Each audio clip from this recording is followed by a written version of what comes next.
Richard, obviously you brought over some big guns here to help fight your corner. What's your involvement? You got someone in Glenside? Yeah, my grandmother has lived at Glenside since April last year. And what do you think of the news when you heard it then?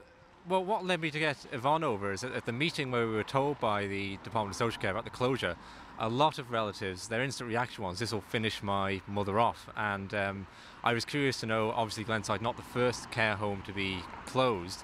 Is there any research indicating it does have a detrimental effect to move frail elderly residents? And looking into that, all roads led to Yvonne Hossack really as producing that kind of research. So what do you think is going to come out of this? I'm hopeful that the government will consider a better deal for the people leaving Glenside, or to keep the home open. I think what's been sold to them is the idea that we're moving to a wonderful new world. This is all a perfectly safe process, and we're moving to this wonderful world of extending care in the community.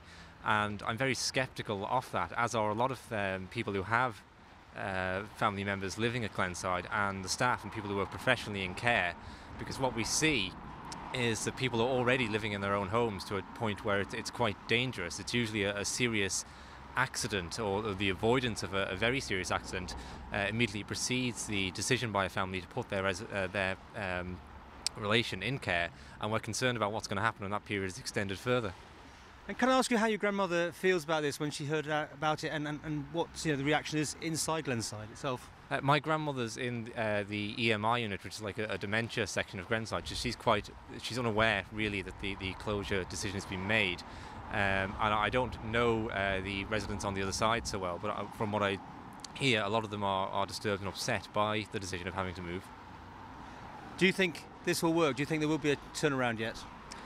I'm very hopeful of it. We've had a productive meeting with the ministers. The only bad point about it was not many of them turned up, which really quite grates at me, really, that they find there's something more important to do than listen to a warning about decisions being made that could finish off a lot of people on the Isle of Man. Yeah. Were the relevant people there at the meeting? Chris Robertshaw turned up to the meeting, yes.